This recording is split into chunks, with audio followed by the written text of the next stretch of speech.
Belarus' weaponization of its border with the EU's Poland will become the norm in the future as European buffer states extort Brussels, Express.co.uk was told.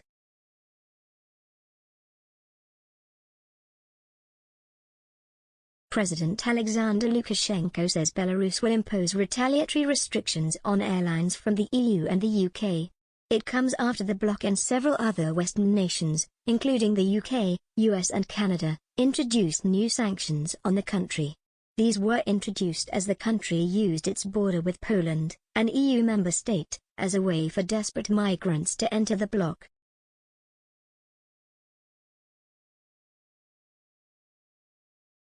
Many of these are currently living in inhumane, freezing conditions in dense forest between Belarus and Poland.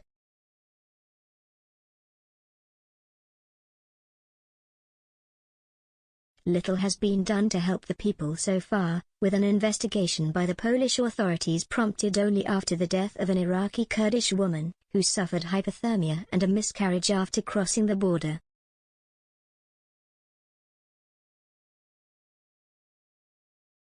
In the past decade, migrant crises have become commonplace in Europe.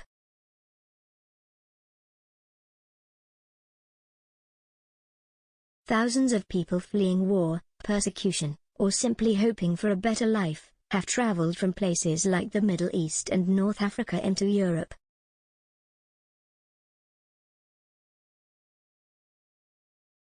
The events witnessed at the Belarus-Poland border this year have been different, a leader outside the EU actively using their border to destabilize an entire bloc.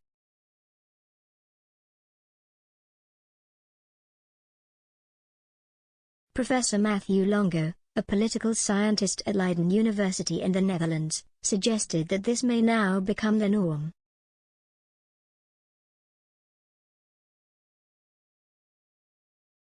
This is because the EU has overly politicized its border, creating an overtly exclusive space.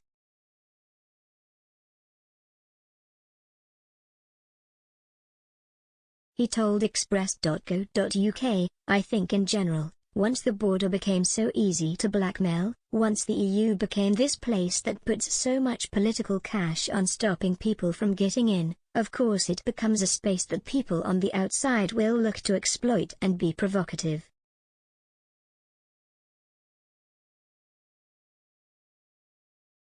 My sense is that insofar as this is all just a Lukashenko power play, I don't see why this wouldn't become the norm.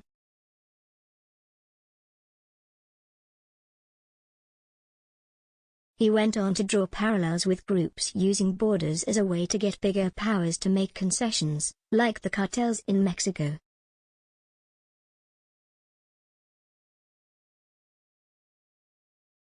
Professor Longo continued, "But cartels are basically governments. A cartel in Sinaloa runs Sinaloa, it runs the resources, it runs the distribution of the wealth, and has all the arms and the police and state bought out.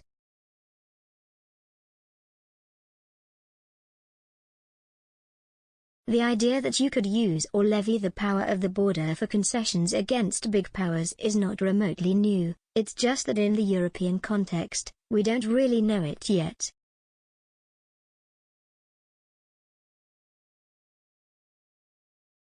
It wouldn't surprise anyone looking 10 years down the road if you saw the cartelization of all these European buffer states.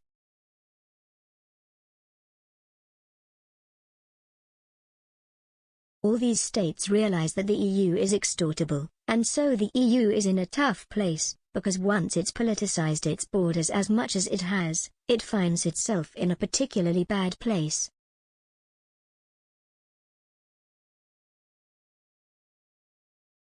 In an interview with the BBC last month, Mr. Lukashenko said it was absolutely possible that his forces helped migrants cross into Poland.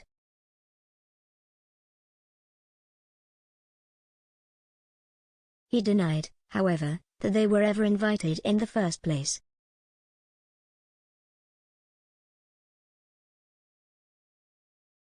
He said, "I told them, the EU, I'm not going to detain migrants on the border, hold them at the border, and if they keep coming from now on I still won't stop them, because they're not coming to my country, they're going to yours."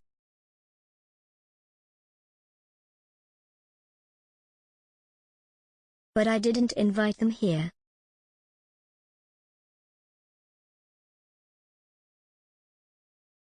And to be honest, I don't want them to go through Belarus.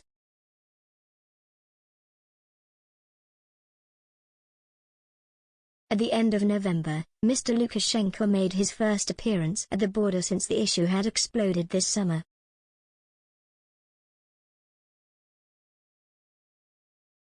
He told hopeful asylum seekers that Belarus would not stop them from attempting to cross into the bloc.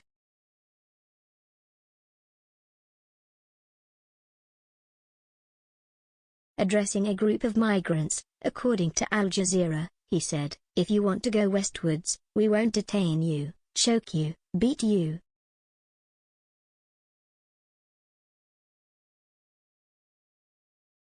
It's up to you. Go through. Go."